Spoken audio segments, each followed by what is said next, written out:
Ya le paso el enlace de una vez por Telegram a Iván Dacho.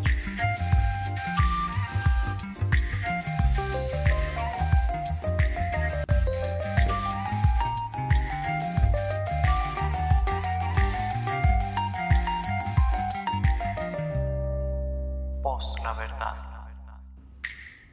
Un saludo cordial a todos los amigos y seguidores de Post la Verdad. Sean ustedes bienvenidos a este nuevo episodio podcast de Post la Verdad en cuarentena de hoy jueves 1 de julio. Son las 5:09 de la tarde e iniciamos este episodio podcast con esta muy buena canción de hoy jueves tecnológico con Iván Dacho.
Hemos luchado mucho tiempo y hemos sufrido la pérdida de muchos seres queridos, pero no estamos solos.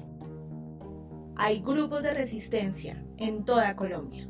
Manténganse vivos, no tienen idea de lo importantes que son y de lo importantes que se volverán todos y cada uno de ustedes. El uribismo está planeando algo grande, pero la resistencia está planeando algo aún más grande. Somos Poslaverdad. Y si están escuchando esto, ustedes son la resistencia. Post la verdad.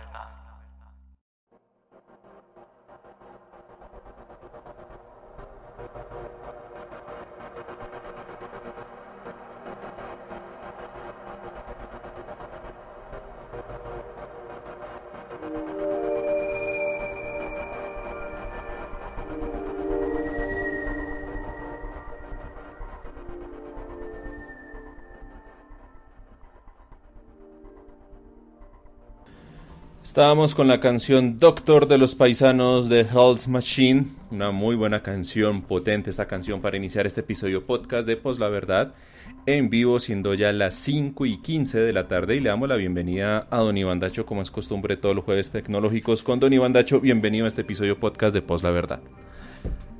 Muy buena tarde, Andrés, buena tarde, les dice Poslaverdad, y buena tarde a nuestro invitado Andrés Felipe Estupiñán, ingeniero de informática de la Universidad de La Sabana y con especialización o maestría ya en temas de seguridad de la información.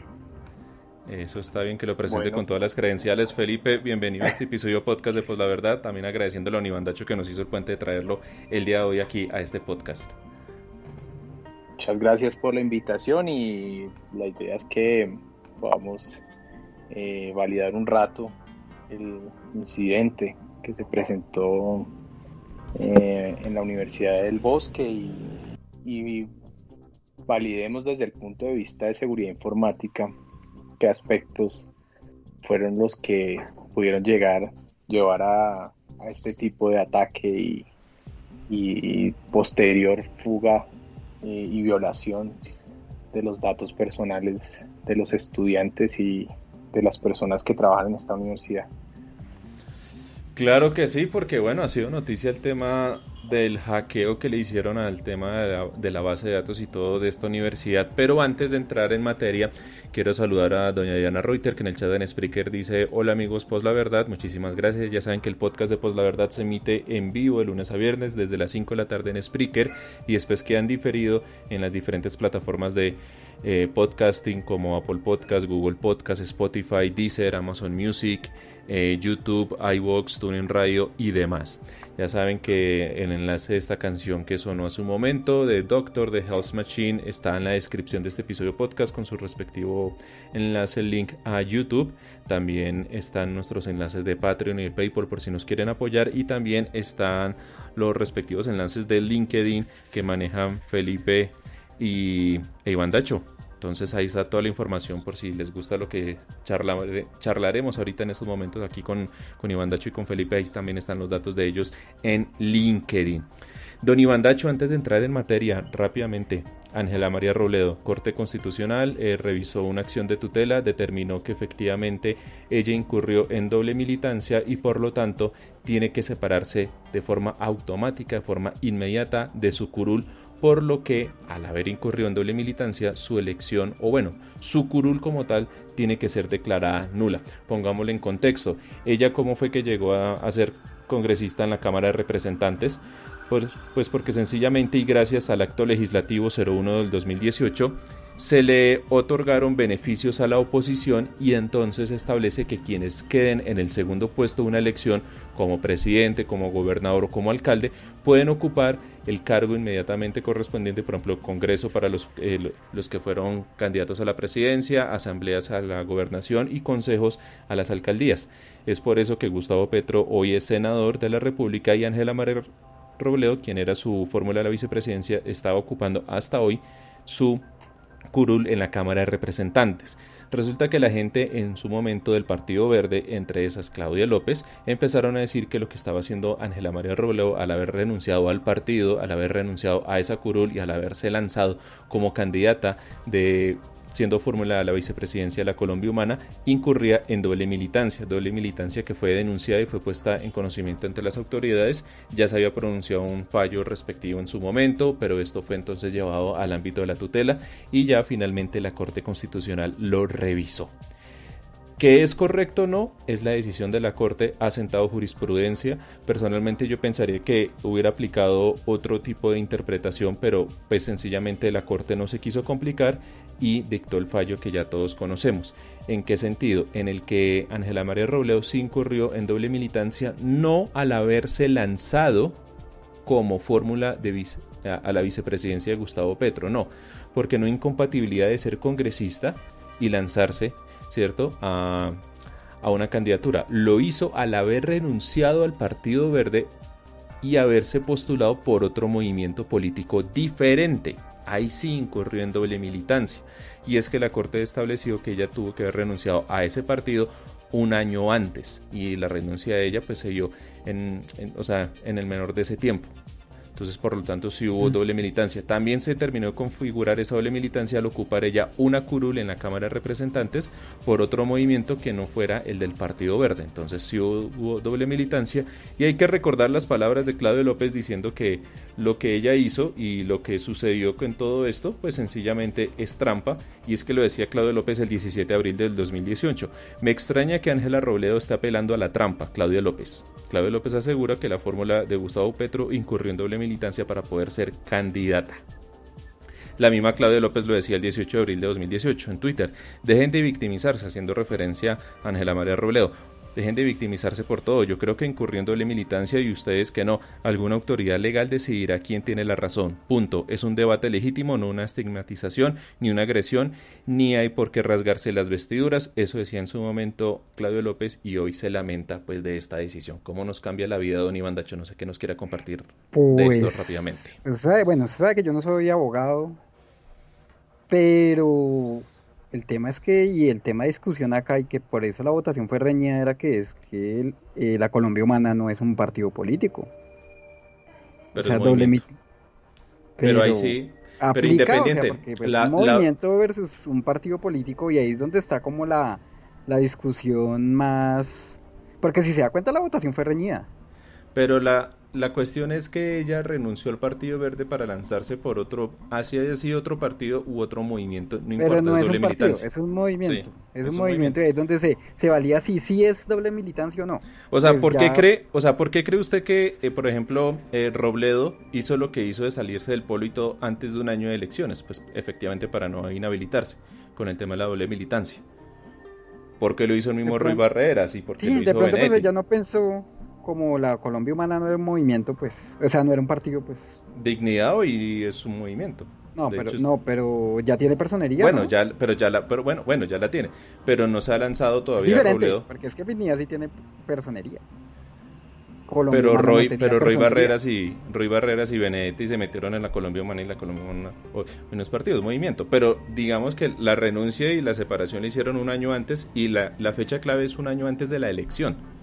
Y aquí la fecha es el tema de la elección a Congreso y a Presidente. Entonces estos ejemplos sí sirven porque en el sentido ellos sí se cuidaron, pero Ángela María no. Ahí está la cuestión. Bueno. Pero bueno, ¿algo para decir más sobre este tema, don Iván Dacho, o entramos ya al grueso del día de hoy? Pues no, sobre esto nomás, pues ya digamos que se siente un precedente, o sea que ya el tema de que si es un movimiento político y no un partido político, pues ya quedó zanjado acá. O sea, ya con esto no... Cualquier caso que se vuelva a parecer similar, pues va a pasar casi lo mismo, ¿cierto? Pues eso en derecho pasa mucho, ¿no? Sí, además de que el mismo acto legislativo pues era muy ambiguo, en el sentido que nunca establecía ni contemplaba excepciones al tema de la doble militancia, y ustedes saben muy bien que cuando hay una norma que es ambigua, que es difusa, pues ya queda a cargo de la interpretación que le hagan los jueces, y en este caso un juez constitucional como es la misma Corte Constitucional mediante una acción de tutela. Entonces, por lo tanto, podrán llorar, podrán patalear, podrán convocar marchas, podrán hacer lo que quieran, podrán decir que es persecución política, podrán decir lo que sea, que es machismo, que es antifeminismo, que es lo que sea, realmente no vale nada, porque ya en una acción constitucional como es la acción de tutela, mediante la Corte Constitucional, revisando este caso, pues determinó que no era así, y ahí ya quedó. Bueno, don Iván Dacho, no nos extendamos más, entremos al grueso porque tenemos aquí a don Felipe que está que se nos habla con el tema de seguridad informática y el hackeo que sufrió la base de datos de la Universidad El Bosque. Y es que en los últimos días fue noticia que un grupo de hackers, de hecho incluso se han compartido comunicaciones, pantallazos, información y demás en grupos de Telegram, de WhatsApp y estas cosas, en donde se habla de este grupo de personas que lograron permear, digámoslo así, con cierta facilidad el tema de seguridad de la Universidad del Bosque. Y es que uno pensaría que un instituto, un claustro tan importante como la Universidad del Bosque, como lo debe ser cualquier otro, pues gozará de una seguridad informática de nivel, obviamente, y como nos lo van a explicar aquí los invitados Iván Dacho y Felipe, pues no hay un sistema perfecto, pero pues se trata de que ese sistema tenga los menores errores posibles y que funcione en la mejor medida, aumentando una probabilidad de éxito frente a cualquier ataque, ¿no? Entonces, sencillamente, la Universidad del Bosque no tenía un buen uso, los hackearon y les borraron todo, notas, estudiantes, datos, mejor dicho. Don Iván Dacho, hasta el Twitter, efectivamente. Entonces, don Iván Dacho, ¿qué nos quiere empezar a contar al respecto para irle dándole ya la palabra a don Felipe? Bueno, pues yo, de mi parte, pues yo fui administrador de redes y comunicaciones de la Universidad Piloto de Colombia. Teníamos, la verdad, sí, no podemos hablar de que son sistemas infalibles, pero pues sí tenía medianamente o tienen una seguridad buena en lo establecido. A niveles de red hay muy buena seguridad de la red, a niveles de claves, de renovación de claves, de estructuras de claves, a niveles de usuarios, de perfiles de usuario. O sea, siempre teníamos obviamente una buena documentación y bueno, toda la seguridad éramos muy rigurosos con ese tema. Yo creo que en el Bosque tal vez carecían esas normas que realmente son básicas a la hora de establecer controles en cuentas, controles en redes, en seguridad de la red, controles obviamente en el cifrado de la información. Son muchos tipos de control a nivel de software, hardware, a nivel de red, porque pues esto implica todo, esto implica que cualquier hueco, cualquier porosidad puede ser en algún momento crítica. Y pues por eso en la Piloto no pasaba eso, pero uno no puede decir que no hay sistemas infalibles porque siempre aparecen actualizaciones de software, siempre aparece uno que otro hueco con una actualización, con una nueva versión, toca estar parchando, toca estar actualizando toda la cadena de software. Y pues bueno, acá yo le doy el pie para que entre Felipe y nos explique también más a fondo qué pudo haber pasado en la Universidad del Bosque. Bueno, pues un saludo a todos. Pues desde la parte como experto en seguridad informática que llevo 14 años en este tema, pues esto no es nuevo y digamos que la pandemia lo que sí ha desnudado es esas falencias que tienen no solo la Universidad del Bosque, seguramente muchas más universidades y empresas en Colombia. Hay una estadística que hace el Centro Cibernético de la Policía y es que los delitos informáticos crecieron un 83% durante el 2020. Entonces, ¿qué pasa? Todo el mundo se fue a trabajar a la casa, ¿sí? Y las empresas en Colombia y en el mundo, ¿sí? Porque no nos estigmaticemos, en Colombia y en el mundo, pues digamos que no siguen las buenas prácticas, y porque a veces implementan algunos componentes de seguridad, pues creen que ya es seguro. Uno no pretende, digamos, tener un 100% de seguridad porque eso es imposible, ¿sí? Pero uno sí quiere bajar esa brecha, cerrar esa brecha y tratar de que ese numerito pues esté más cercano al 100% de seguridad, ¿sí? Pero es muy difícil. Entonces, ¿qué pasa? En esa cuarentena, pues todos se fueron a trabajar a las casas, las organizaciones no estaban preparadas, no tenían, digamos, primero ni la infraestructura para soportar digamos, ese trabajo en casa. Y cuando me refiero a infraestructura, hablo de firewalls, de dispositivos de seguridad, de VPNs, que permitan las conexiones desde las casas de forma segura y poder hacer un teletrabajo, pues digamos, sí, más acorde a lo que uno espera en cuanto a seguridad de la información.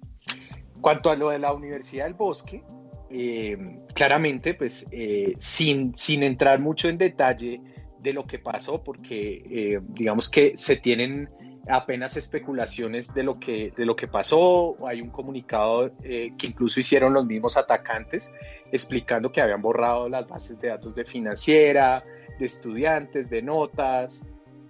Y ahí, pues, digamos que al tener esos datos, pues ahí hay varios problemas. Uno es una violación de información, ¿sí?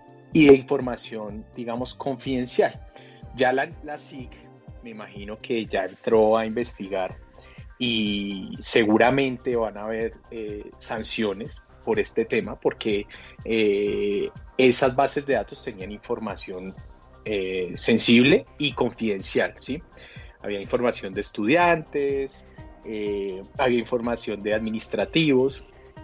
Entonces, pues ahí hay un tema que ya la SIC entrará a investigar. Pero lo que uno ve, digamos, desde afuera, es que seguramente no tenían políticas y procedimientos. Iván mencionaba que uno debe tener backups, debe tener unas políticas, unos procedimientos, y normalmente las organizaciones cuentan con ese tipo de políticas y procedimientos. Hay una norma, no quiero ser muy técnico en la explicación, pero hay una norma ISO, que es la ISO 27001 de 2013, que me despliega una serie, me indica cómo yo debería asegurar mi organización, pues para garantizar los 3 pilares de la seguridad de la información, que son la integridad, la disponibilidad y la confidencialidad.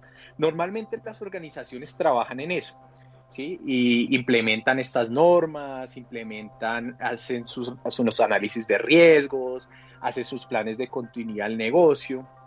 Pero ¿qué pasa? Que es, digamos que lo que yo he visto normalmente, lo que pasa en Colombia es que muchas organizaciones simplemente implementan esto en papel.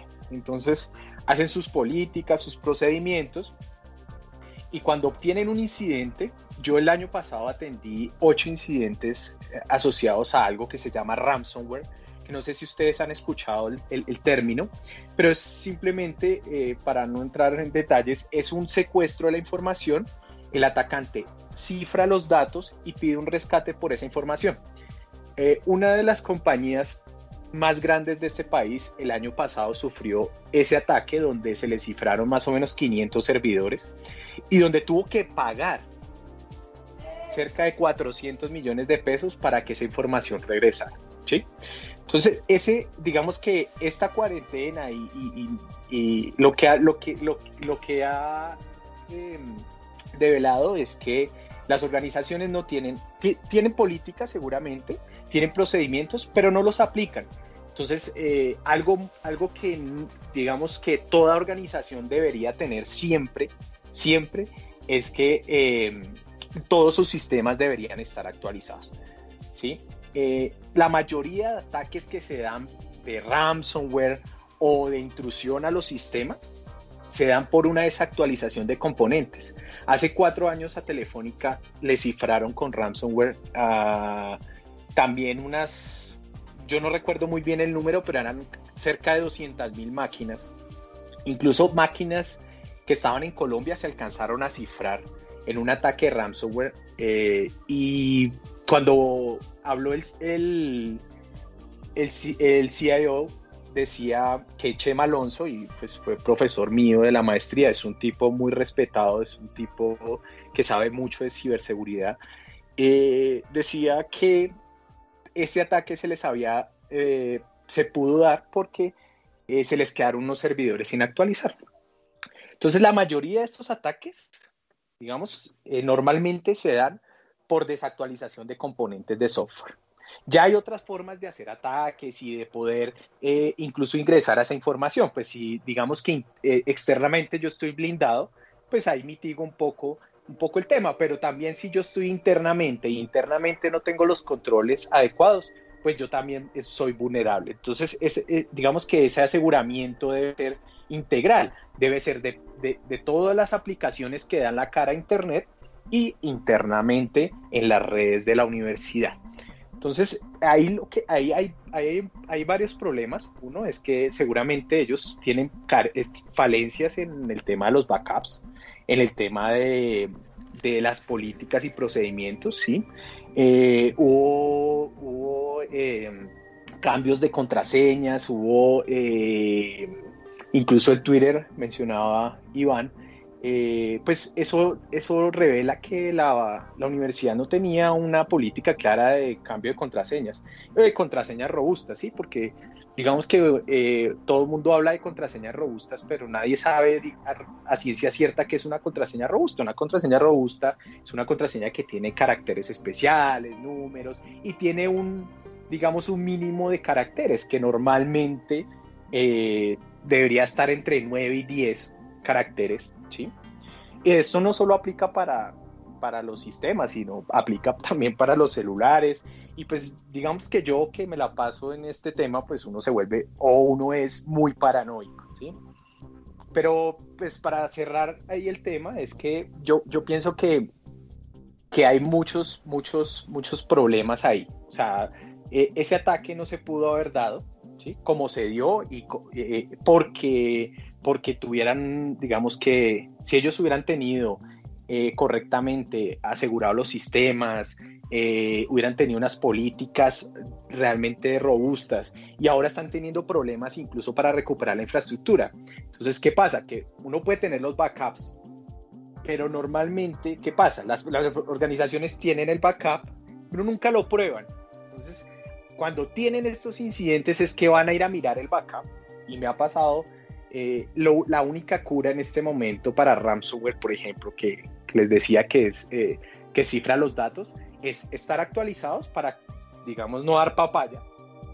Y lo segundo es tener un backup, porque si a mí me roban la información, es como si uno tiene el celular, ¿sí? Y le cifran los datos y me sale un aviso en el celular, dice, ¿quiere recuperar la información del celular? Me tiene que pagar $1.000.000. Entonces, ¿quién es el que entra en pánico? El que no tiene backup, porque si yo tengo un backup, lo formateo, subo mi backup y no pasó nada, ¿sí? Y esto mismo le pasa a las organizaciones. Entonces uno dice, lo primero cuando uno va a atender un incidente de estos es, bueno, muéstrame el backup, ¿hasta dónde estamos con backup? Ah, no, tenemos hasta ayer. Entonces cuando uno va a ver, no, pero el de ayer no quedó bien. El de hace una semana, no, pero el de hace una semana no sube las bases de datos. Entonces nadie se encarga como de probar eso. Y eso es lo que más impacto tiene las organizaciones. Y ahorita pues, la Universidad del Bosque, si no ha podido subir los sistemas rápidamente, porque uno esperaría que en una semana ya estuvieran, digamos que, operando, o al menos los sistemas principales, pero lo que hemos visto y la información que se tiene es que ellos no han podido operar, ¿sí? Entonces, y eso, pues, ¿qué me lleva a mí a pensar? Pues que los backups no funcionaron, que seguramente hay sistemas que ni siquiera tenían backups, y hay otro problema, y es que cuando uno sube la infraestructura hackeada, ¿sí? Pues esa infraestructura tenía un hueco, y uno normalmente lo que uno debería hacer es primero asegurar todo y volver a subir las cosas, ¿sí? Pero pues por la premura, no sé cómo se estará haciendo, pero yo creo que lo que se está haciendo es tratando de subir todo y tratando de operar, ¿sí? Que pues para la universidad es lo más importante, subir la operación rápidamente. Pero si la brecha de seguridad está ahí y no se ha mitigado, pues los atacantes pueden volver a entrar, volver a hacer todo.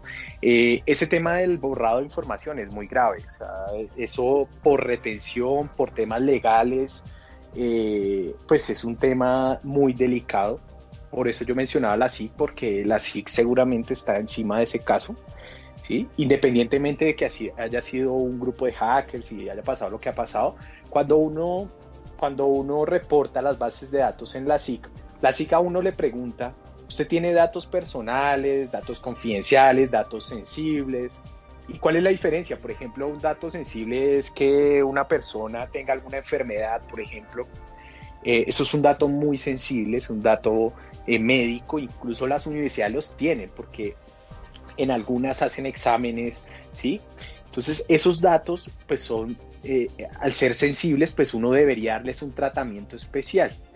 Y ahí es donde toca entrar a mirar también cuáles eran los controles que ellos le reportaron a la SIC, porque uno está obligado a decirle a la SIC, ok, mira, yo tengo estos datos, tengo las notas de mis estudiantes, tengo los empleados, donde tengo las hojas de vida, donde tengo los exámenes médicos, a veces eso lo subcontratan, pero yo creo que ellos tenían toda esa información porque ellos tienen una clínica ahí. Entonces, toda esa información en gran medida es muy sensible.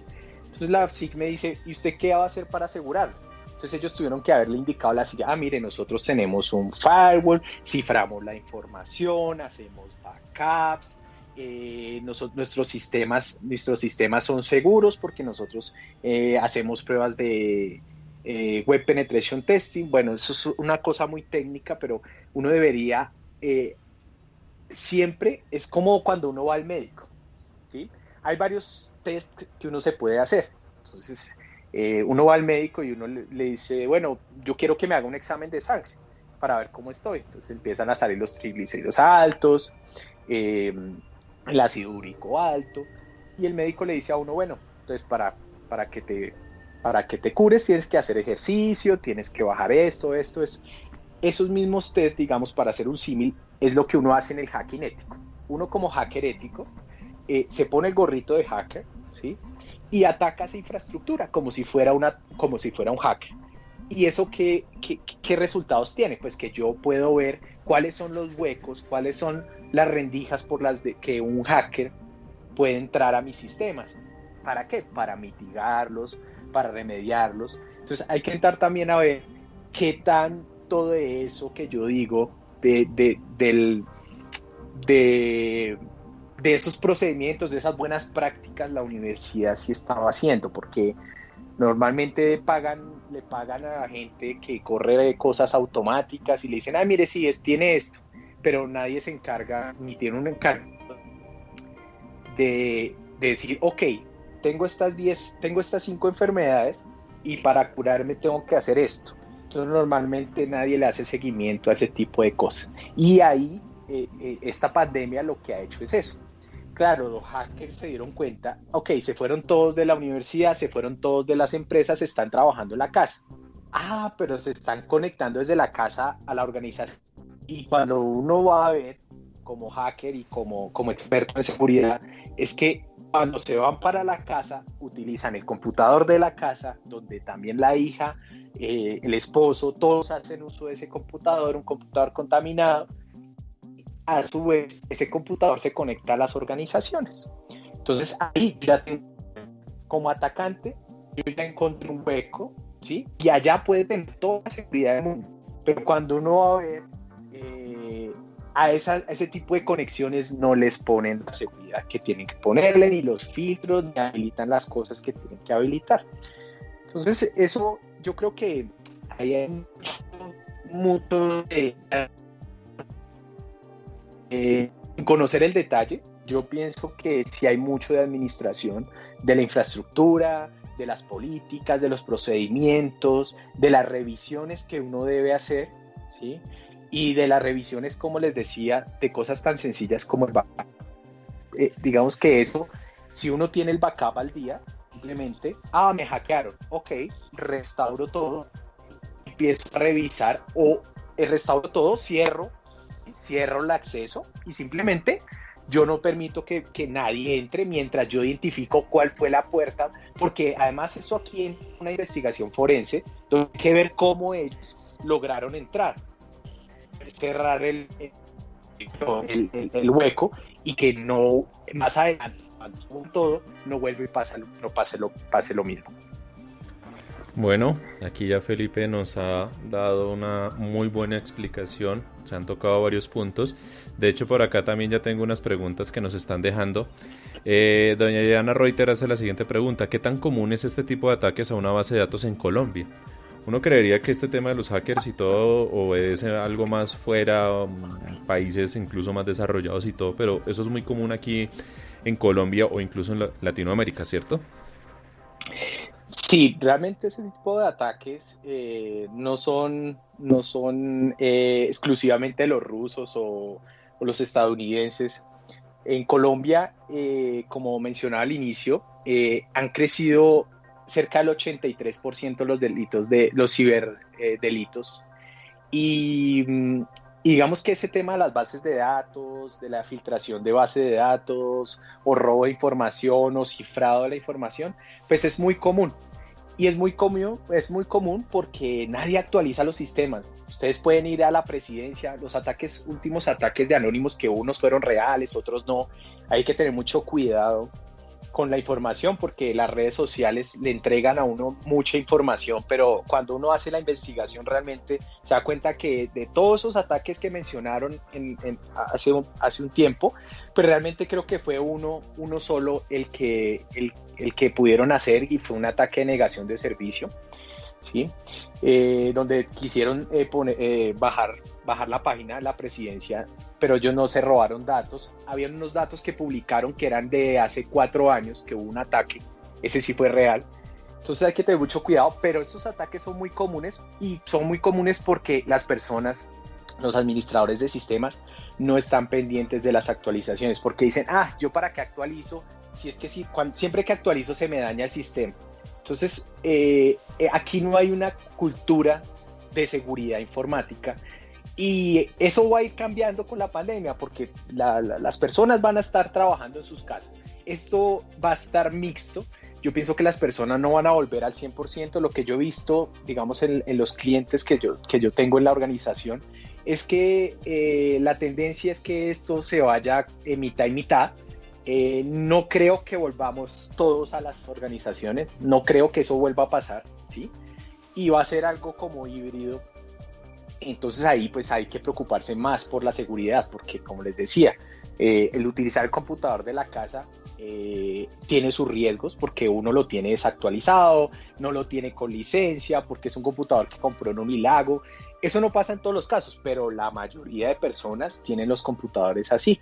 Entonces hay que tener mucho cuidado, y pues existen normas como la 27001 que se pueden usar, pero eso va a depender mucho de la alta dirección al final, porque los dueños de las organizaciones son los que tienen que ser conscientes de esos huecos de seguridad y cuál es el impacto.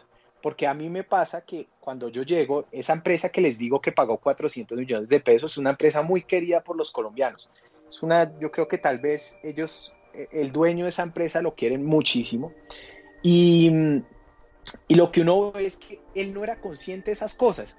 Tenía un gerente de tecnología, tenía un director de tecnología, tienen un árbol de personas, de gente que supuestamente está trabajando, pero nunca van y le dicen al dueño, oye, mira, es que si yo no actualizo, nos puede pasar esto, nos pueden cifrar los datos, nos pueden robar la base de datos. ¿Y qué pasa? Entonces, cuando uno le explica al dueño, un señor de 80, 90 años, dice, ok, ¿y eso qué pasa? Si me hackean, ok, vas a estar un mes abajo, no vas a poder vender y vas a perder. ¿Cuánto haces en un mes? Yo hago 25 mil millones de pesos al mes. Bueno, eso es lo que vas a perder. Entonces, cuando tú le hablas así, pues él va a decir, uy, ok, ¿y cuánto tengo que invertir para arreglar el problema? 100 millones, ¿sí? Entonces, eso es lo que no se ha logrado, y en Colombia duele mucho eso, y es que los gerentes, los dueños de las organizaciones son los que tienen que estar más conscientes de la seguridad informática. Y esto no va a mejorar, pues digamos que la pandemia lo que hizo fue acelerar todo. Para responder, digamos, ahí a la pregunta puntual de que si es común estos ataques, pues sí son muy comunes, y la tendencia es que van a seguir aumentando, porque la gente sigue en la casa, porque este año yo creo que ya se va a ir así, ¿sí? Y porque los atacantes se dieron cuenta que hay un eslabón digamos, muy débil en cuanto a cuando las personas hacen las conexiones desde la casa. Entonces, y las actualizaciones pues no se están dando, los ingenieros de sistema, los directores y todas estas personas pues también están en la casa, muchos están en la casa y dicen, no, esperemos que pase la pandemia, esperemos un momento para actualizar, ahorita no podemos bajar nada, y esa es la excusa de siempre, y por eso es que vamos a tener esta tendencia, ¿sí? Que ya vamos en 83%, y este año, no conozco la estadística, sé la del año pasado que fue el 83%, pero está en crecimiento, ¿sí? Entonces, pues, ahí la recomendación también es que siempre hay que tener actualizados, no solo los sistemas, los celulares de ustedes, todo lo que tenga actualizaciones debería ser actualizado, porque los fabricantes lanzan esas actualizaciones para cerrar esas brechas de seguridad y que un atacante no pueda vulnerar nuestros sistemas, empezando desde el celular hasta un servidor o una implicación en una organización. Bueno, yo quiero meter un poco la cucharada acá a esta discusión. Hágale con confianza, Oliver. Estoy obviamente muy de acuerdo con todo. Lo que pasa es que también hay un debate interno dentro de los propios sistemas, ¿no? Que sistemas es un mundo grande, o sea, sistemas no es el ingeniero de 2 horas que va a solucionar el problema como decía un administrador. No. Sistemas no es el técnico que arregla un computador, no, o sea, sistemas es un mundo, o sea, sistemas es el primer nivel de sistemas, el que va incluso así al computador, como hay muchos sabores ahí, sí. Los que están encargados de la infraestructura, que es la infraestructura de servidores, la infraestructura de red, la infraestructura de seguridad en la red, el que está encargado de la seguridad como tal, el que está encargado de las bases de datos. No, esto es el que está encargado de las auditorías internas. Bueno, esto es de muchos sabores, el departamento de desarrollo. Y acá está el debate también porque en el mundo lo correcto es que estemos con todos los sistemas parchados, actualizados. Y entonces pasa muchas veces que se hace una actualización y resulta que la base de datos no corre, que el sistema del ERP de la empresa no es compatible, o sea, falla con la actualización, y entonces a veces la gente prefiere operatividad versus seguridad. Dice, no, yo no voy a actualizar porque si actualizo se me daña la operación. Entonces empiezan a pecar en ese sentido, y lo que hay que hacer es que hay que trabajar en que el programa sea compatible con la nueva actualización del sistema. Hay que empezar a trabajar en esa parte, porque muchas organizaciones prefieren no parchar algunas cosas por miedo a que le deje de operar algún programa, alguna base de datos. Pero Iván, ahí hay que tener en cuenta algo, y es que eso es cierto en la medida de que yo no tenga en cuenta, ¿sí?, algunos controles. Normalmente una organización seria que tenga un área de TI estructurada, ¿sí?, tiene entornos de pruebas. Claro. Esos cambios que menciono de las actualizaciones se hacen en entornos controlados. Hay 20 actualizaciones, yo lo hago en un entorno de pruebas, funcionó perfecto. Ahora con la virtualización es mucho más fácil, porque simplemente hago un snapshot de la máquina, del servidor, hago una imagen, ¿sí?, para los que no son tan técnicos, una foto, tomo una foto a hoy, hago la actualización, funcionó perfecto, la dejo. Si no funcionó, me devuelvo a la foto anterior y dejo hasta que pueda hacer pruebas y ver por qué no funciona. Eso es lo normal y eso es lo que deberían hacer las organizaciones, pero a las personas les venden el tema, y a los gerentes sobre todo. A mí me aterra cuando yo hablo con los dueños de las empresas y me dicen, pero es que a mí nadie me explicó esto, nadie me explicó el riesgo, nadie me explicó que yo debería tener un entorno de pruebas, nadie me explica nada de esto. Entonces, al nadie explicarme, ¿sí?, para mí esa área es un área que es una rueda suelta, ¿sí?, y normalmente eso es lo que pasa, que el área de TI es una rueda suelta, la organización la tiene allá porque es que los sistemas, si no funciona el sistema no puedo facturar, y la tienen ahí relegada, pero eso es el área de TI es una área que debería ser transversal a toda la organización y debería estar, digamos, a nivel directivo, representada por alguien, ¿sí? porque muchas de las decisiones que se toman de crecimiento de las organizaciones, de actualización de tecnología, tienen que estar apalancadas, ¿sí?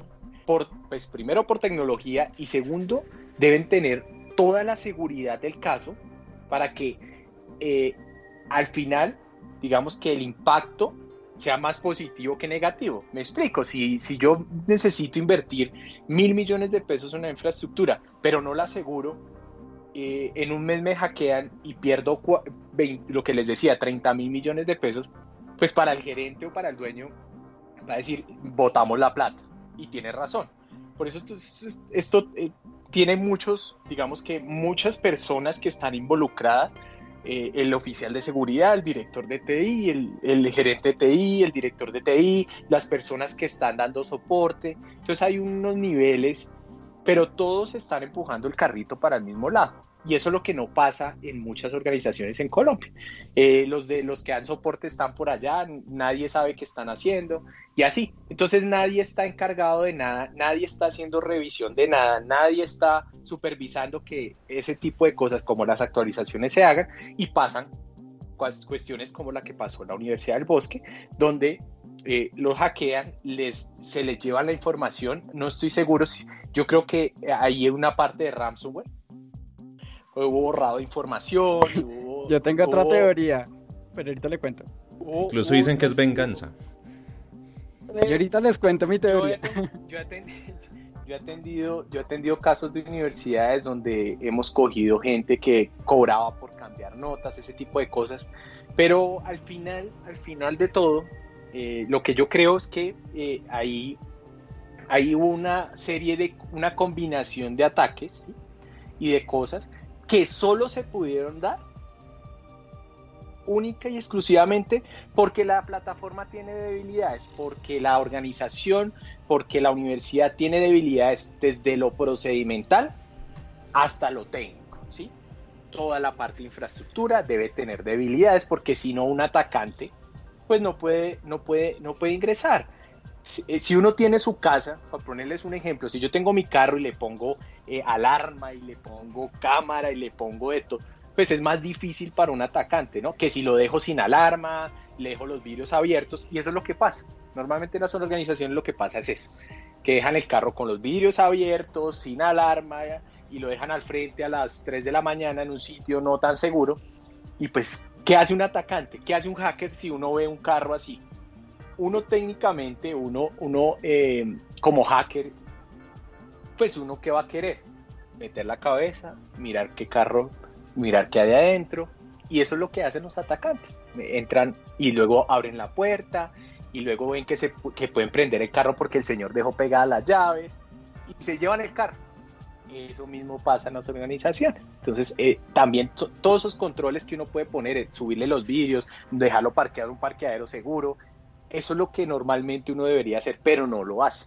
No lo hacen, y por eso se dan ese tipo de ataques. Y lo que pasó en esa universidad, que claramente eso va a trascender muchísimo, porque no se está viendo la magnitud de solo el ataque, ¿sí? Que el ataque va a tener sus repercusiones en cuanto a la operatividad de la universidad, pero ahí no para todo, porque esto tiene un tema legal. Todo ese tema de las notas, todo ese tema de la información, lo que les mencionaba, la ley 1581 de 2012, que habla de todo el tema de datos personales, toda esa información que se perdió, pues alguien va a tener que responder por eso. Y seguramente van a venir sanciones, multas, como les decía, independientemente de lo que pasó. Bueno, tengo acá varias preguntas, don Iván Dacho. Hay una que nos hace aquí una nona en el chat del Spreaker. Y bueno, en parte, pues, dentro de mi entender tiene toda la razón. Dice, claro, actualizan Windows cada semana, con eso en un mes ya no les funciona el computador. Obviamente uno creería que en esas empresas y en esas entidades grandes, incluso como una universidad, pues obviamente no van a tener el computador Windows de combate, sino van a tener, o sea, un hardware pues que pueda durar cierto tiempo frente a la obsolescencia programada, ¿no? En las empresas se controlan las actualizaciones. Uno tiene el WSUS, es como un sistema en Windows Server, ajá, que ayuda a que las actualizaciones que uno controle qué actualizaciones llegan al computador. O sea, para un ambiente controlado, como decía Felipe. Bueno, tengo aquí otra. Realmente ahí va más como el plan de, esto se llama un plan de capacidad. Las organizaciones normalmente hacen esos estudios para decir, ok, aquí vamos a cambiar los servidores o las máquinas cada 2 años. Pero cuando estamos hablando de la casa, pues es muy diferente el entorno, y hay que tener en cuenta otra cosa. En las organizaciones no solo hay Windows, estamos hablando de Windows, pero allá también hay Linux, hay X, hay Unix, hay Mac, hay iOS. Entonces todo el mundo dice, pues yo conozco gente que dice, es que yo tengo un Mac y a mí no me hackean. Y cuando yo estuve en el DEF CON hace 2 años, les cuento, el DEF CON es uno de los eventos más importantes de hackers del mundo, donde se reúnen más o menos 30,000 hackers en un hotel en Las Vegas a hackear. Es normal que entre el FBI por alguien, ¿sí? Lo lleven esposado. Entonces se reúnen todos los hackers y hay ponencias, hay gente que muestra cómo hackeó ciertos proveedores, ciertos fabricantes, incluso hay vulnerabilidades que se muestran en esos eventos, que en ese evento que ni siquiera el fabricante sabía que la tenía, ¿sí? Entonces los hackers de una empiezan a hackear o intentar hackear. Entonces lo que uno se da cuenta, y si lo menciono por el tema del Mac, es que hay un hacker, Orange, es muy famoso. El tipo mostraba la brecha de seguridad de Mac con respecto a los otros sistemas operativos, por ejemplo Windows. Entonces la brecha es tan alta que Microsoft se te demora más o menos 2 meses en liberarte el parche de seguridad. Con iOS, ese parche de seguridad se puede tardar hasta 6 meses y la brecha de seguridad está más o menos en 12 años. O sea, Microsoft le lleva de ventaja en seguridad más o menos 12 años a Apple, para que la gente tenga claro que tener un Mac no le garantiza, ¿sí?, la seguridad, e incluso es más seguro un Windows, que todo el mundo habla mal de Windows, pero es más seguro un Windows que un Mac en cuanto a vulnerabilidades. Lo que pasa es que a Microsoft lo atacan más, ¿sí? Y al atacarlo más, pues se hace más visible, pero cuando uno va a ir a atacar un sistema operativo como un iOS, como incluso un Linux, un Mac o un Linux, pues se da cuenta que tiene muchas brechas de seguridad, solo que a ese no es el objetivo, porque si uno mira todos los computadores del mundo, pues el 90% de los computadores son Windows. Entonces el objetivo de los atacantes es Windows, pero no significa que esos otros no sean vulnerables, de hecho son demasiado vulnerables, ¿sí?, para que lo tengamos en cuenta. Y en las organizaciones la gente tiene Mac, la gente tiene Linux, hay gente que tiene, entonces la brecha, yo puedo asegurar o puedo actualizar todos mis Windows juiciosos, ¿sí?, y estoy revisando y estoy actualizando, pero al final, cuando voy a ver, mi Mac fue el punto de entrada para que me hackearan. Entonces hay que tener mucho cuidado y hay que mirar todo el entorno, ¿sí?, para poder ser mucho más precavido y que uno no lo puedan, mejor dicho, cerrar esa brecha, lo que les decía, tratar de cerrar lo máximo que pueda, porque al final yo no voy a llegar al 100%, pero sí espero tener un 99,999, eso es lo que yo quisiera, pero ese es el mundo ideal, pero un 100% de seguridad no lo voy a tener. Nada es infalible. Obviamente es tener un alto porcentaje en probabilidad. Aquí en el chat del grupo en Telegram, Gabriel Castellanos nos hace este comentario: ¿cuántas empresas pequeñas en Colombia tienen sus bases de datos en archivos en Excel y son hackeadas a diario? Porque eso es muy común, ¿no? De hecho, tienen archivos, o sea, la base de datos en Excel, y es un Office que no es licenciado. Es que ni siquiera hay necesidad de hackearlo, o sea, ya está muy a la intemperie. Realmente, sí, tener un archivo de Excel y que la base de datos sea un archivo de Excel, pues ya lo hace muy vulnerable. El dato exacto de cuántas empresas realmente no es muy difícil de pronto tener ese dato. A mí que me gustan los datos y las estadísticas, no lo conozco, pero... En el sector inmobiliario es muy común. Conozco muchas inmobiliarias, incluso que tienen buen presupuesto y les duele meterle en sistema operativo y tienen computadores viejos, algunos corriendo todavía con XP o en su defecto con Windows 7, en donde tienen toda la base de datos de sus clientes, de arrendadores, de arrendatarios, de propietarios Eso. y demás en Excel. Es más, hace unos años cuando se empezó a aplicar el tema de la Habeas Data y otras cosas más, que era obligación de todas las empresas que hagan uso de base de datos, recuerdo que yo veía con ironía que una de las opciones para informar frente a esto con el Habeas Data es que si uno guardaba la base de datos en Excel. Es que es muy común cuando son bases de datos de clientes, de proveedores, es muy común ver ese tipo de archivos. Pero ya cuando hablamos de un ERP o una empresa grande, las empresas muy grandes ya pues manejan un ERP y ya tienen algo mucho más formal en una base de datos, en Oracle, Es que- en IBM. Obviamente cuando es una empresa grande que tiene un músculo, que es tipo multinacional y demás, pues, obviamente, y además que les toca porque se les exige también certificarse y comprar software legal todo el tiempo, tener todas las licencias. Pero si estamos hablando de una empresa que tiene unos 10 trabajadores por mucho, 5, un local, o sea, algo pequeño, no le van a meter Les Ah, duele a invertir. software. Pero acabas les de duele. mencionar algo muy, muy delicado y de lo cual he visto muchas empresas caer. Y es que independientemente de que tú tengas una empresa de 1 o 100 empleados, ¿sí? O 10, tú deberías tener todo el software licenciado. Cuando es una empresa, incluso hay que tener mucho cuidado con el software, por ejemplo, el WinRAR, por ponerte un ejemplo. WinRAR, ¿Alguien ha pagado por WinRAR? La licencia, no, allá voy. La licencia uno la puede usar en la casa, ¿sí? Es una licencia que uno puede usar en la casa sin hacer pago. Pero si tú la vas a usar en una empresa, debes pagar por eso, ¿sí? Y las empresas muchas veces no son conscientes de ese tema. A veces ni pagan por el Windows. Pero ¿cuál es el problema? Y les digo ahí puede llegar la DIAN, Fedesoft. He visto cómo llegan y cómo llegan ellos. Llegan y así tengas 5 computadores y tengas, por ejemplo, un AutoCAD, que me pasó una vez en una organización que nos llamaron. Un AutoCAD. El AutoCAD costaba $4,000, ¿sí? Y ellos lo habían usado 5 años, ponle. Eso, las multas son retroactivas. Me explico. Ujú. Si yo utilicé el AutoCAD 5 años, ellos me dicen, ok, usted me dejó de pagar la licencia durante 5 años y más el retroactivo, la multa salió como por 200 millones de pesos. Y así funciona Windows. Si tú usas un Windows en una organización y te cae alguna de estas empresas que te estoy, la DIAN o Fedesoft, y te lo encuentran, ellos miran, ok, los registros están de hace 20 años, de hace 15 años.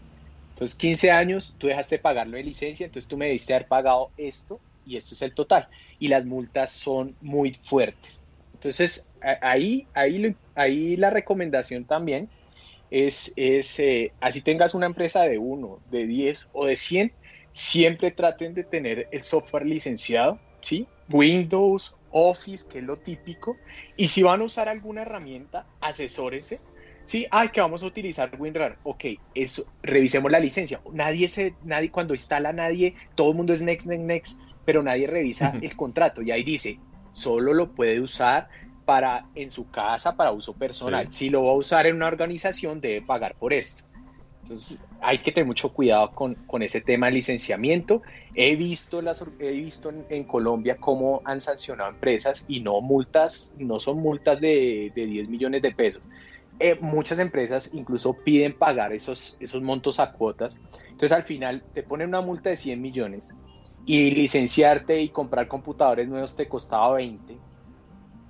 Entonces cuando el dueño dice, pero ¿cómo así? O sea, me toca pagar 100 y yo no pagué 20 para licenciar todo y quedar bien y mis computadores corrieran rápido. A mí, ¿por qué nadie me lo dijo? Como Homero, me acordé un capítulo de Los Simpson. Debe haber parecido un tonto y eso pasa. Eso pasa cuando uno va a ver, los dueños dicen, pero ¿por qué nadie me lo dijo? Y ahí es donde nosotros como gente que trabaja en ciberseguridad, como Ivancho que trabaja en temas de redes, hay que educar, ¿sí? Hay que evangelizar. Y cuando uno pueda y tenga acceso a ese tipo de personas, ¿sí? Los dueños de las empresas, pues hay que explicarles estas cosas para que esa brecha y esos ataques y ese aumento, pues se vaya reduciendo y cada vez más las personas sean más conscientes. Empezando, como les decía, por el celular, que es lo más básico. Tengo... Yo quiero... Bueno, si quieres... Sí, es que tengo aquí dos preguntas que van para lo mismo. Voy a leerlas porque es que la una complementa a la otra. Doña Diana Reuter dice: ¿qué tan malo es que una persona utilice el computador portátil del trabajo para uso doméstico, como ver videos en YouTube o Facebook? A lo cual también Gabriel en el chat, en el grupo en Telegram, nos dice. Pregunta: cuando en una casa hay varios computadores y uno de ellos es infectado o hackeado, ¿es posible que se infecten los demás equipos aun si no están visibles en la misma red? Bueno, no sé si la responde Ivancho o la respondo yo. Bueno, si no están visibles si no se ven, si no están visibles pero están en la misma red, existe la posibilidad. Es que depende, ¿qué es visible? Visible es que lo vea cuando lo busque en red. Si usted está la persona... O sea, está la persona que tiene el portátil de la empresa, ¿no? Entonces, aparte de estar haciendo teletrabajo con ese computador, estar manejando una base de datos, estarse conectando al servidor de la empresa, a los compartidos, todas estas cosas, ¿no? Comparten la misma red Wi-Fi. Si están usando ¿cierto? La misma red Wi-Fi, de todas maneras existe el riesgo de comunicación en red. Así no se vean las carpetas compartidas ni nada. Pero esa persona... Microsoft lo hace automáticamente. Pero esa persona coge el computador y lo deja para él o para su compañero o compañera, para sus hijos, para lo que sea, y empiezan a ver que Netflix, entonces le meten la cuenta de Netflix, se empiezan a meter en páginas de dudosa procedencia, eso es otro un poco tema. de cosas, es que las preguntas son diferentes. O sea, pero es que a lo que van estas dos preguntas es: ¿qué pasa cuando una persona entonces utiliza, porque este sería un problema de seguridad, ¿no? O sea, tiene un computador en la casa, que es de la empresa, y le empieza, aparte de darle el uso de trabajo, le empieza a dar el uso doméstico. Ahí el tema va mucho más, digamos que normalmente, ¿sí? Cuando uno le entregan un equipo en una organización, uno tiene que firmar un otro sí al contrato donde uno menciona, donde uno acepta que ese computador solo va a ser para uso estricto de las labores que uno ejerce dentro de la organización. Eso es lo ideal y eso es lo que normalmente pasa. Pero cuando vamos a la práctica, la persona se lo llevó y es inevitable que use Netflix, que use ese tipo de cosas. Lo que sí pueden hacer las organizaciones, y normalmente lo que hacen, es que te ponen un buen antivirus, incluso lanzan remotamente las actualizaciones y están pendientes de que tu máquina esté actualizada, ¿sí? Que tenga los controles, que tú no les hayas deshabilitado nada de seguridad, ¿sí? El firewall, eso tiene, los sistemas operativos tienen un firewall, las máquinas tienen un antivirus que tiene una serie de controles, que tú no los toques, que tú no los modifiques. Eso es lo que normalmente hacen, digamos que para responder esa pregunta, normalmente lo que debería pasar es que la organización te debería dar el computador y te debería dar un antivirus que debería estar actualizado con todos los filtros prendidos, y ellos remotamente deberían estar pendientes de que tú no deshabilites ninguno de esos componentes. Si eso no pasa, y por ejemplo, lo que mencionaban, ¿qué pasa si yo lo uso y me contamino en mi casa? ¿Qué pasa con los otros computadores? Pues que con alta probabilidad, si ese computador se contaminó y tú estás en una red Wi-Fi o en la misma red Wi-Fi de la casa, con alta probabilidad también se van a contaminar los otros computadores. De hecho, así funciona ransomware, el ataque que les mencionaba. Infectan uno y el atacante, ¿qué hace? Hay movimiento, se llama movimiento lateral, donde yo empiezo a buscar a los lados qué hay, atrás qué hay, adelante qué hay, y si encuentro otro, miro a ver si tiene la misma puerta abierta que tenía el que yo ya ataqué y lo tengo contaminado. Ok, tiene la misma puerta. Y entonces así, y por eso es que cuando uno ve, las organizaciones cifran 1000 computadores, 500 servidores, y dicen, ¿cómo lo hicieron? Pues si ya vieron que hay una puerta abierta, ¿sí?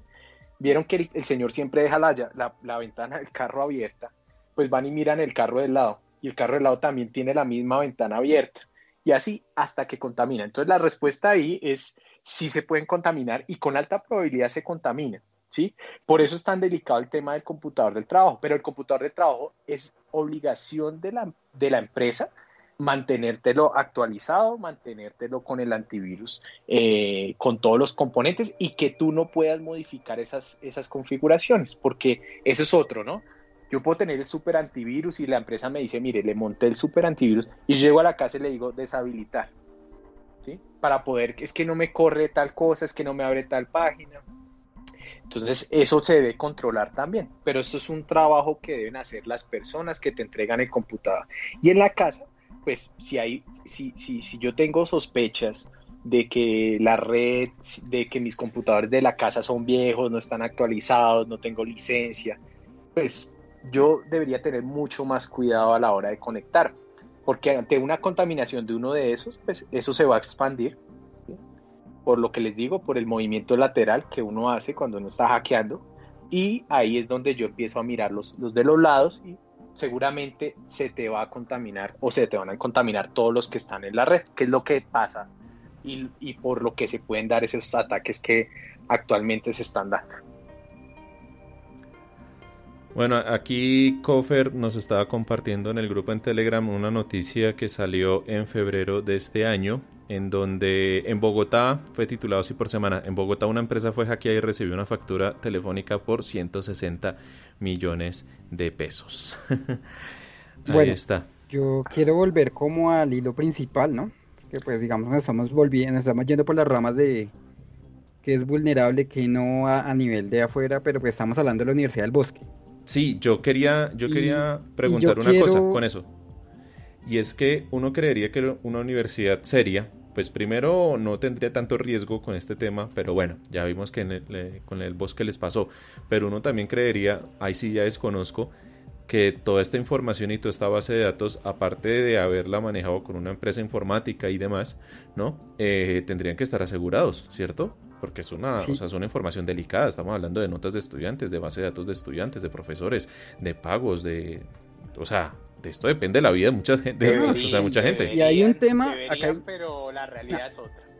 No, y venga, acá hace falta, de hecho, desde lo básico, de una simple auditoría. Una simple auditoría interna ya evidencia, o sea, como decía Felipe, la revisión sola de que el backup funcione. Y es que miren, es que si ellos tuvieran un backup funcional, buenos backup funcional, ya hubieran levantado la universidad. No se estarían demorando lo que se están demorando por un simple backup, empezando por ahí. ¿Por qué? Porque no se hizo la auditoría para probar si efectivamente estaban haciendo el backup y si los backups estaban bien, empezando por ahí. Falta auditoría. Y segundo, hay un tema que yo pienso que esto de hecho no fue tan de super hacking. La verdad a mí me huele que llegaron fácilmente a un computador del departamento de sistemas. Llegaron a tomarle control a un computador del departamento de sistemas. ¿Por qué? Porque el departamento de sistemas no tenía su seguridad de la red, no tenía los puertos bloqueados para que desde otras dependencias de la universidad no llegaran allá, e incluso desde la VPN, porque al extender la VPN le estamos abriendo puertas a las casas para que puedan entrar. Y seguramente encontraron hicieron un escaneo de red y encontraron que algún equipo de TI estaba alcanzable. Entraron a ese equipo. ¿Y por qué digo que puede ser tan simple? Porque es que llegaron hasta el berraco Twitter. O sea, llegaron a todo. Y para que hayan llegado a todo tan fácil, es porque seguramente llegaron a un equipo de informática de sistemas. Esa es como mi teoría, mi hipótesis. Llegaron. Twitter es como aparte, pero no, Felipe. Igual es que hay muchos vectores de ataque ahí realmente para poder atacar. O sea, los hackers no hacemos magia. Sí, es que llegaron. De seguridad no hacemos magia, son simplemente brechas de seguridad que tienen y uno simplemente se aprovecha. Si ve la puerta abierta, pues se entra, ¿sí? Entonces, eso es lo que pasa, pero tienes razón. De pronto no fue algo tan elaborado, ¿sí? Pero ya después, cuando se dieron cuenta a donde tuvieron acceso, pues ya se dieron cuenta de la magnitud de lo que podían hacer y ahí fue donde perpetraron. Y seguramente, yo estoy casi seguro que aquí hubo un intento de extorsión, ¿sí? O sea, ellos es que sí hubo, parece que sí hubo un intento de extorsión. Entonces, claro, que hablemos, dicen, ellos invitaron a hablar. Devuelvo esto, pero tú me das lo mismo que el ransomware. Yo te devuelvo tus claves, te devuelvo tus usuarios de correo, porque también hackearon los usuarios de correo, y tú me pagas 500 millones de pesos. La universidad no se dejó extorsionar, pero ahora van a haber otro tipo de consecuencias también por ese tema. Lo que nosotros siempre recomendamos desde el punto de vista de ciberseguridad es no pague, porque eso alienta. Cuando uno paga, cuando en Colombia secuestraban, ¿sí? Cuando alguien pagaba el rescate, pues eso alienta a que los secuestradores dicen, ok, me pagaron 200 millones, vamos a secuestrar a otro porque me van a dar 400, ¿sí? Pero cuando no pagan, cuando las personas no pagan, pues eso no alienta el delito. Eso es lo que normalmente uno recomienda como consultor en seguridad, pero a veces el costo-beneficio, y eso pues lo digo acá, o el impacto que pueda llegar a tener una cosa como estas, pues lleva a las organizaciones a decir, venga, pero pues, démosle los 500 y esto no trasciende, ¿sí? Pero aquí pues claramente eso no pasó y no hubo acuerdo, pero la mayoría de veces, y por eso ransomware es tan famoso, tan popular, porque la gente está pagando y los hackers están devolviendo la información, ¿sí? Que bueno, los mal llamados hackers realmente son crackers, que son los malos, los que rompen, los que dañan, los que quieren extorsionar, ¿sí? Entonces, por eso es que la gente cae en ransomware, pagan, la gente le devuelven la información y esto se volvió un negocio. Y como todo se maneja con bitcoins, pues aquí no hay trazabilidad de nada. Nadie sabe a quién le dio la plata y la plata pues se desapareció. Entonces hay que tener mucho cuidado porque hay también muchas cosas de cómo manejaron la situación, porque yo no sé, pues tuvieron que haberles pedido mucho dinero, pero de pronto a veces uno tiene que pensar mucho en el impacto, en lo mediático que puede llegar a ser una vaina de estas, porque yo no sé, la universidad debe tener para pagar fácilmente los 500 millones. Les contaba de la empresa que les digo, que es una empresa muy grande, muy querida por los colombianos. Ellos terminaron pagando, ¿sí? el dinero. Entonces, porque al final yo no quiero que eso me impacte mi imagen y hay una serie de variables ahí que entran a jugar, que el dinero se puede recuperar, sí, pero esa imagen que ya queda fracturada, ese tipo de cosas ya no se pueden recuperar tan fácil como bueno, pues me toca comprar servidores, bueno, compremos servidores y no pasó nada. Que creo que aquí, yo no sé qué tan bien manejaron eso, además debería tener un tema de prensa y de cómo manejar una situación de esas, porque eso no es salir y hablar como hablaron ellos y decir las cosas que dijeron, porque todo lo que se diga, todo lo que se haga tiene un impacto al final en la imagen de esa universidad. ¿Sí? Y allá también hay ingeniería de sistemas, ¿no? La prensa, de hecho, no ha hecho el análisis que nosotros hacemos, que estamos haciendo en este momento en este podcast, de todas las posibles variantes y posibles errores. No, ellos hablan pues, o sea, la hablan muy por encimita. Es que la prensa de Colombia tiene sus temas, bueno, que seguramente hay intereses ahí, no quieren hacer mucho ruido, pero lo que les digo, la SIC sí va a tomar las medidas, estoy seguro, por lo que pasó, porque fue muy grave.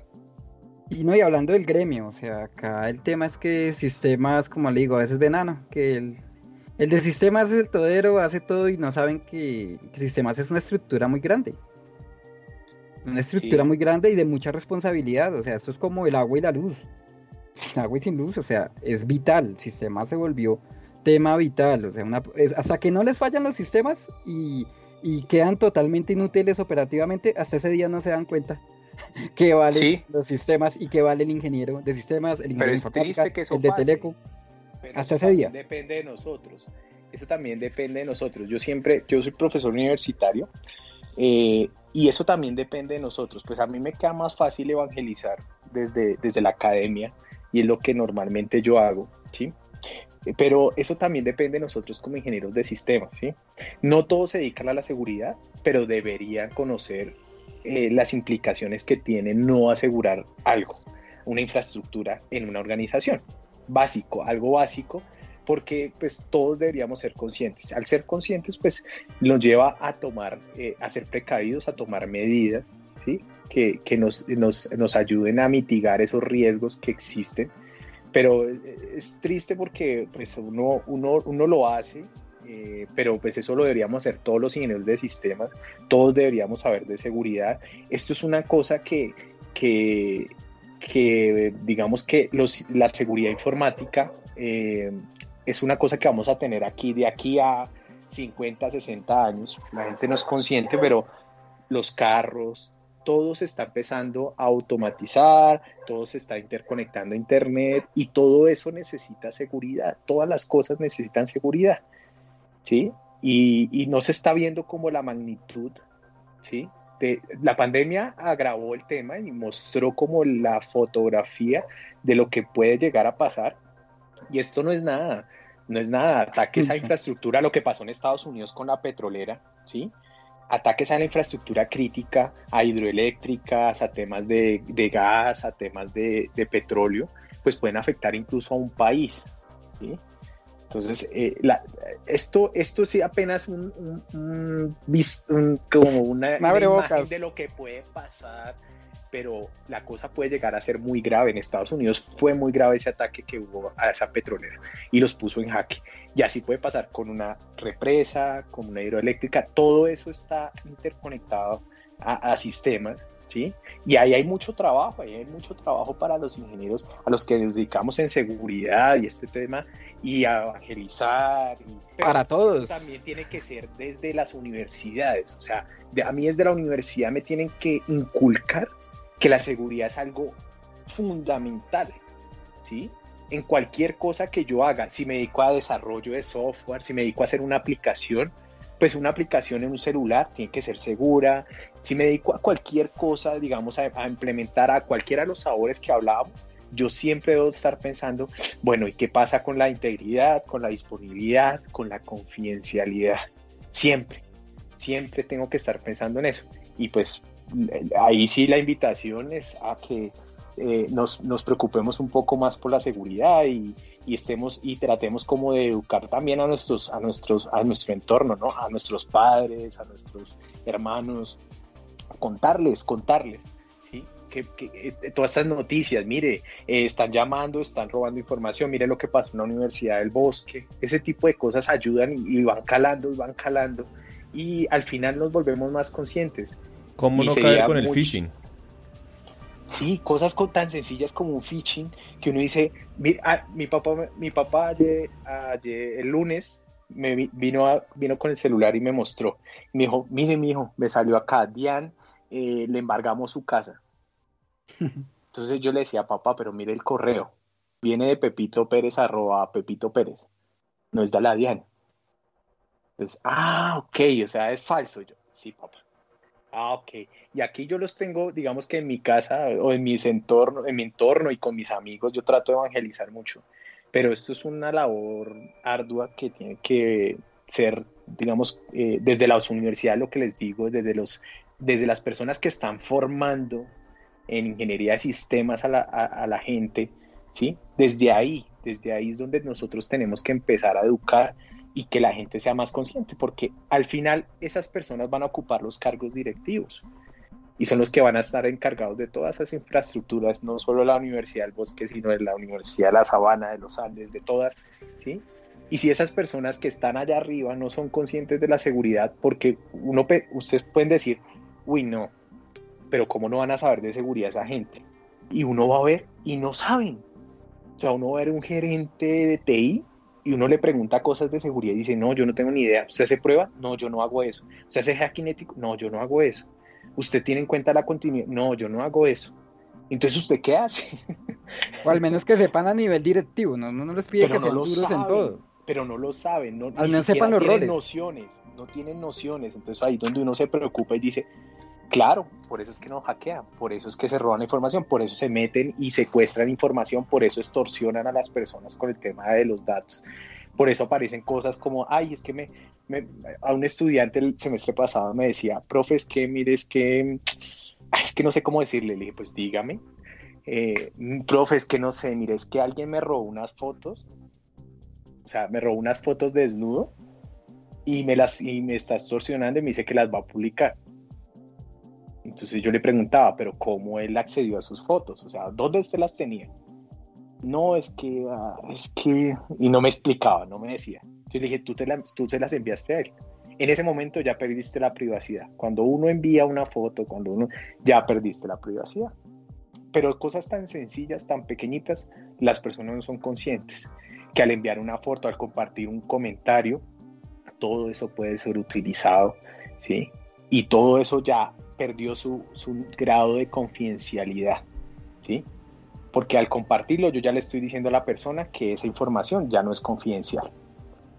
Y esa persona puede hacer, digamos que legalmente no... Hay acciones jurídicas que... uno podría hacer alguna cosa en cuanto a lo legal, pero es muy difícil, ¿sí? No, ya cuando algo se viraliza, ya es imposible. Sí, cuando se filtra, ¿quién me demuestra? Demuéstrame que yo fui el que lo filtré, ¿sí? O demuéstrame que de mi celular salió.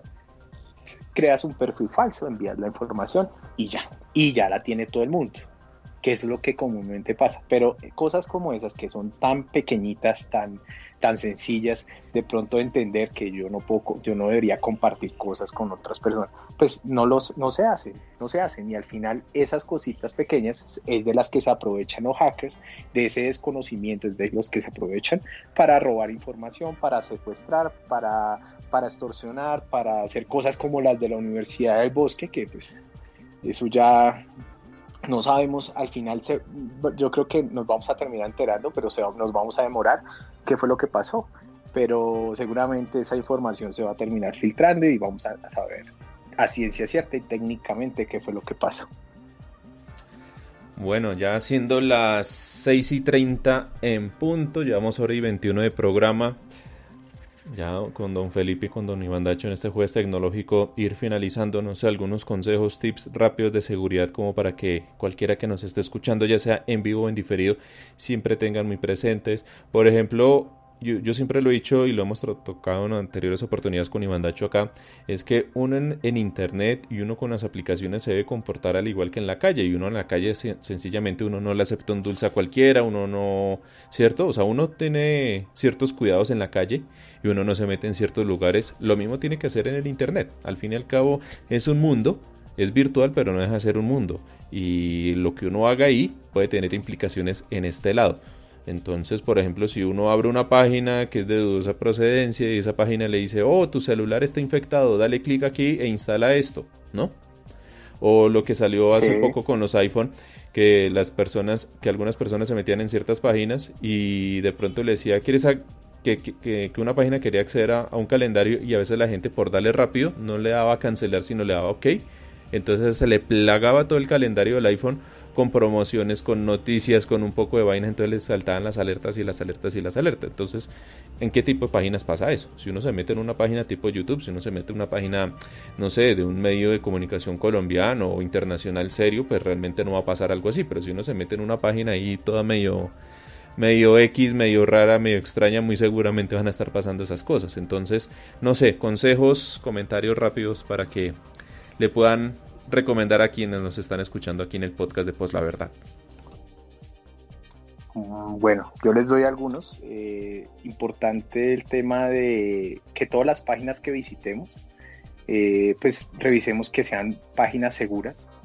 ¿Cómo es una página segura?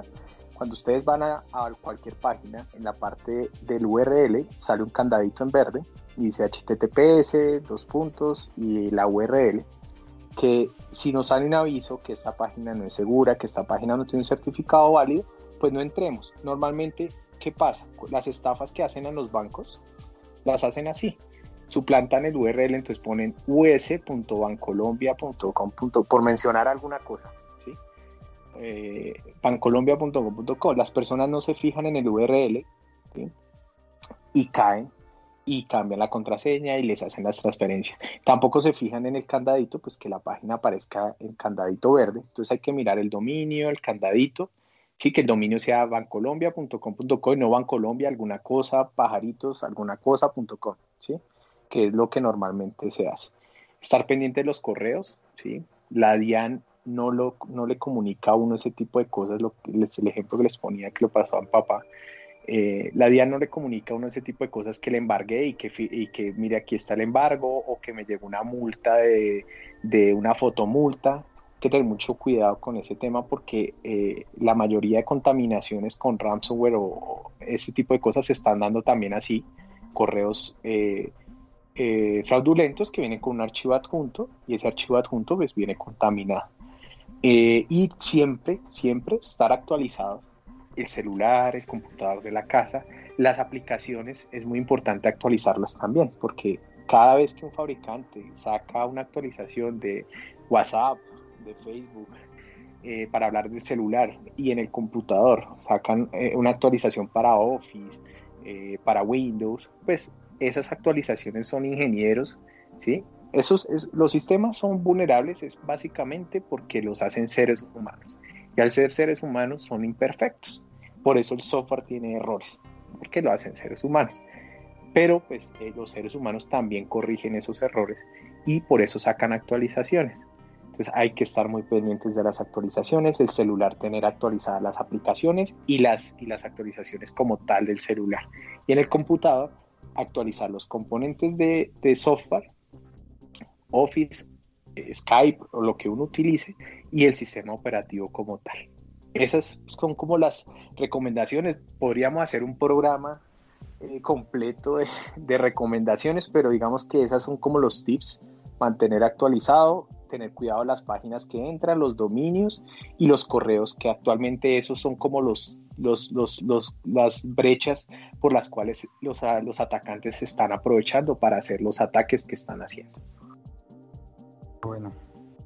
Bueno, yo por mi parte recomiendo obviamente tema de mensajerías. Obviamente revisen con cuidado cualquier link que les lleguen sin que lo estén pidiendo, al celular, al Messenger del Facebook, a los mensajes directos de Twitter, al WhatsApp, porque pues muchas veces se infecta algún dispositivo de algún amigo y le llega el URL sin que lo saluden y sin nada. Le llegó un momento a otro un URL y usted, me lo envió mi amigo tal, y resulta que mi amigo tal no lo envió, sino que se había sido infectado, y entra una cadena de infección también que le puede robar la información, o le puede cifrar el dispositivo, o algún daño le puede hacer.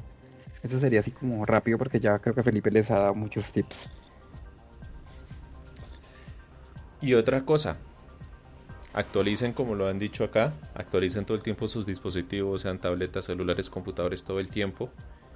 Y si tienen una duda, si tienen algún inconveniente, pues consulten a un experto. Eso es como también cuando uno va al abogado, cuando uno va al médico. Sencillamente hay cosas que se escapan del entendimiento de uno, pues uno también se trata como de asesorar y decir, mire, me está pasando esto. Resulta que prendo el Windows, prendo el computador y voy a abrir Google Chrome y me abre un poco de pestañas a la vez, ¿no? O lo que pasaba antes con el Windows XP, que uno abría Internet Explorer y le salían toda una mano de barras de marcadores que le dejaban la pantalla chiquitica, con publicidad y demás, ¿no? O que de pronto usted abre el computador y no le va a cargar Google Chrome, sino le abre una vaina que se llama Chromium, por ejemplo. Y vaya que quitar eso sí es complicado. Sí, hay que tener mucho cuidado. Podríamos un día de estos hacer un programa de cuáles son las amenazas y cuáles son la kriptonita para esas amenazas. Y otra cosa, si ustedes guardan información delicada, detallada, si ustedes la están guardando en una nube, pero también sería bueno que ustedes la tengan en un disco duro y preferiblemente encriptado, ¿cierto? Eso es muy buena, un buen tema, porque el que esté en la nube no asegura nada.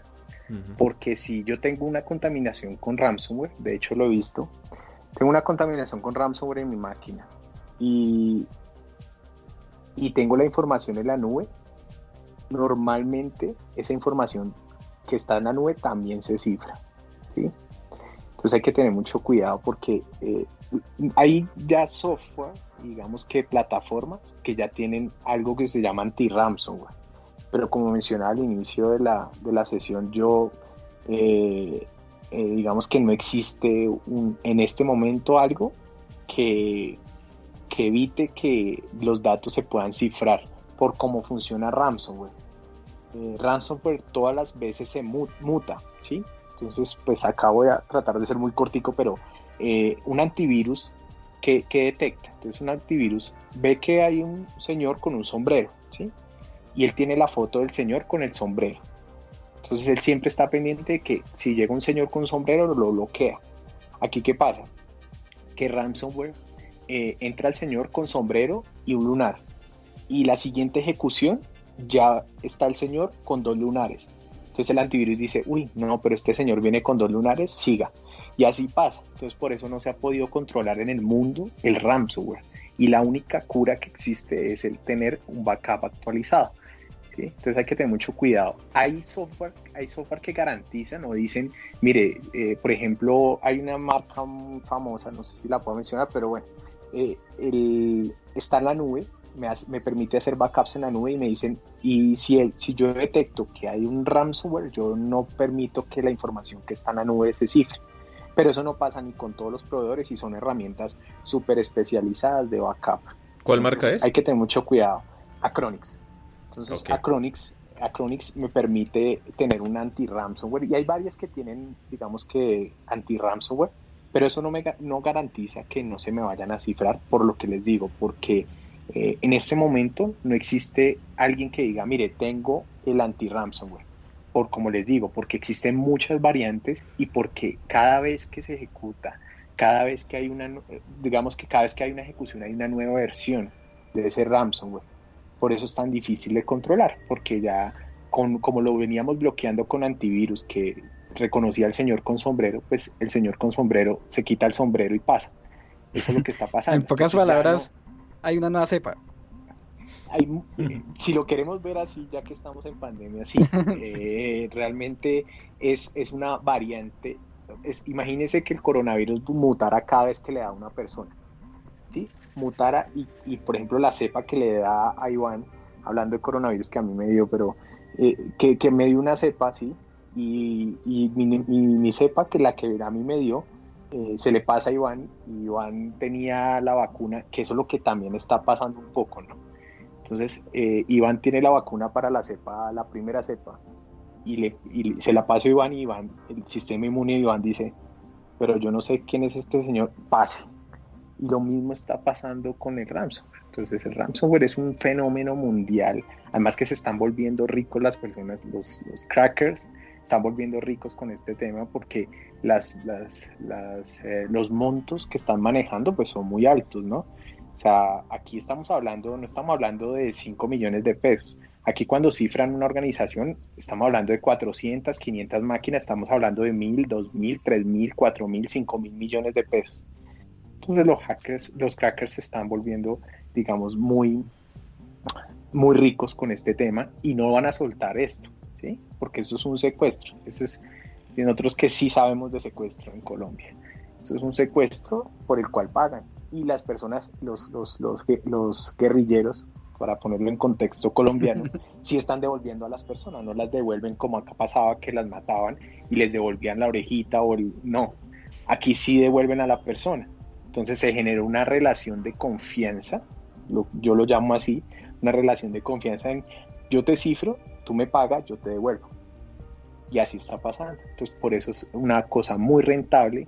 De hecho hablan que, para ponérselos así, yo tengo una estadística que habla que en el 2023 va a ser más rentable dedicarse al ciberdelito que a la venta de drogas. De eso estamos hablando, ¿sí? Está siendo más rentable ser cracker, ¿sí?, que vender drogas, para que lo tengan en cuenta ahí, ¿vale? Entonces, esto es un fenómeno mundial, no solo en Colombia, mundial, y va a seguir creciendo muchísimo. Y pues ahí el reto es las personas que nos dedicamos a esto, en apoyar a las organizaciones para que no les pase, de aconsejarlos bien, en trabajar con las organizaciones de la mano para que este fenómeno pues no siga creciendo como está creciendo y no se vuelva el negocio que ya se está volviendo, que incluso las personas que se dedican al tráfico de drogas se están metiendo en el negocio de los bitcoins, se están metiendo en el negocio del ciberdelito, ¿sí? Los carteles más grandes del mundo se están metiendo en el negocio de la ciberdelincuencia. Eso es un fenómeno que esta es la puntica de todo lo que viene más adelante y de lo que está pasando, pero aquí las noticias son, ustedes saben cómo son las noticias en Colombia, son un poco sesgadas, por no decir acomodadas, y esos temas no se tocan mucho, pero hay que empezar a hablar de esto, hay que empezar a educar y hay que empezar a enseñar a las personas la importancia que tiene la seguridad informática, porque las personas no son conscientes de que cuando le doy un smartwatch a mi hijo, ese smartwatch chino, y no digo que las cosas chinas sean malas, hay cosas chinas muy buenas. No me diga que pero, yo soy usuario de Xiaomi. No, y a mí me encanta Huawei. No, y casi, hecho, casi todos los celulares lo ensamblan en China, ¿no? Yo tengo, sí, pero bueno, digamos que China... Hablamos del chino gama baja, chino copia Yo trabajo con chinos por... tengo una relación con la empresa Huawei. Trabajo con los equipos de seguridad de ellos. Y uno lo que se da cuenta es que los chinos pues, son personas que saben mucho de tecnología y también saben mucho de seguridad. Pero al final lo que es importante es que ese celular, ese reloj chino, ese reloj o lo que sea que uno le da a un hijo, por ejemplo, los que tenemos hijos, ese reloj es vulnerable, ese reloj muchas veces no tiene toda la seguridad, entonces ahí va a estar toda la información de nuestros hijos, ¿sí? Y las personas no son conscientes y van y le compran en San Andresito el reloj a niño. Pero ahí uno tiene que empezar a ser consciente. Ok, ¿qué pasa con la información que está ahí? ¿A dónde está yendo? ¿Quién la está revisando? ¿Sí? Que eso, digamos, que nadie es consciente de esas cosas y eso al final, ese tipo de información tan pequeñita puede hacer una revolución en el mundo. Porque ustedes, así como la hizo Facebook, esa información que uno cree irrelevante, multiplíquela por el número de relojes que venden o multiplíquela por el número de dispositivos, de neveras, de computadores, de Teslas, de todo lo que se está interconectando ahora a redes 5G y lo que viene es 5G y las redes 4G y todo lo que se está interconectado a Internet, porque toda esa información está yendo a otra cosa que se llama la Deep Web, que hablaremos en algún momento en otra reunión, en otra oportunidad, sí, pero allá en esa Deep Web, pues está información de drogas, de venta de armas, de información de personas, tarjetas de crédito. Yo allá en esa Deep Web consigo lo que yo quiera, ¿sí? Es otra internet, si lo quieren ver, otra internet aparte, donde hay información de muchas cosas que uno puede conseguir, ¿sí? Entonces, y también, pues digamos que se ha venido rastreando, pero digamos que hay formas para que a uno no lo rastreen y pueda conseguir lo que uno necesita. Entonces, digamos que esa es como, yo quiero cerrar con eso, y es que nos vayamos con esa preocupación de la ciberseguridad y de ser más conscientes, digamos, de que toda la información que tengo en mis dispositivos, por pequeños que sean, porque sea un reloj o lo que sea, pues que eso al final va a terminar impactando o puede impactar incluso a toda una sociedad, ¿no? Entonces hay que empezar a pararle bolas a este tema y a leer un poco más de noticias de seguridad y estar más pendientes de estos temas que son tan críticos para nuestra sociedad. Bueno, Felipe, muchísimas gracias por habernos acompañado. Lo mismo Don Iván Dacho, que nos hizo el puente para traernos aquí a Felipe. De Camilo, del grupo en Telegram de Software Libre, dice aquí, totalmente de acuerdo con Felipe, ya identificados el servicio de hacking como servicio. Se puede comprar herramientas, protocolos, ingenieros, infraestructura para delinquir, incluso arriendos.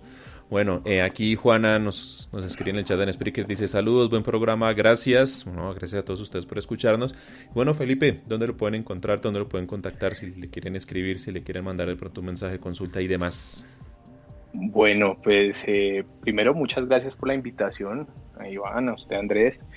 Sí, claro que sí, pues me pueden encontrar en LinkedIn como Andrés Felipe Estupiñán Sanabria, tal cual. Mi Twitter es Pipe LOCK, ¿sí? ¿Qué más les puedo decir? Les puedo dar mi correo si alguien necesita alguna asesoría también, me parece importante. Si alguien necesita alguna asesoría en seguridad, ciberseguridad, mi correo es afestupinan@gmail.com y ahí nos podemos hablar y les puedo compartir mi número y poder de pronto, si alguien necesita alguna asesoría o hablar de algún tema, claro que sí, estoy disponible y lo podemos mirar. Bueno, A ver, el correo Felipe es afestupinan@gmail.com, ¿sí? Sí, ese es mi Listo, correo. Ahí lo copié. Ahí me lo pueden vamos- encontrar. Ahí lo publicamos también en el chat en bueno, en Spreaker. caso de infraestructura de seguridad, pues también pueden contactarme por por comercial, tris con y yuca o trys.com.co.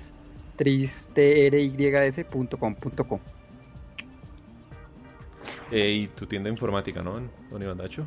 Pues estaba hablando de seguridad, entonces más bien ahí sí me interesaría también- más que se contactaran por tris.com.co, el sitio web. Pero también la seguridad Disco con informática empieza comprando en un buen sitio, como tu tienda informática, ¿cierto? Sí, también, pero quería más promocionar hoy el tema de seguridad. E igual ahí están los enlaces que hemos dicho desde el principio de este podcast. En la descripción acá están los enlaces de LinkedIn y todo. Entonces ahí pueden encontrar toda la información. A Felipe, muchísimas gracias. A Iván Dacho, @Iván Dacho en todas las redes sociales, ¿no? En Twitter nomás. En Twitter sí, @Ivandacho. Listo, don Iván Dacho, muchísimas gracias. Y bueno, hasta el próximo jueves tecnológico aquí en Post La Verdad. Gracias, que estén bien. Hemos llegado hasta el final de este episodio podcast. Gracias por habernos acompañado.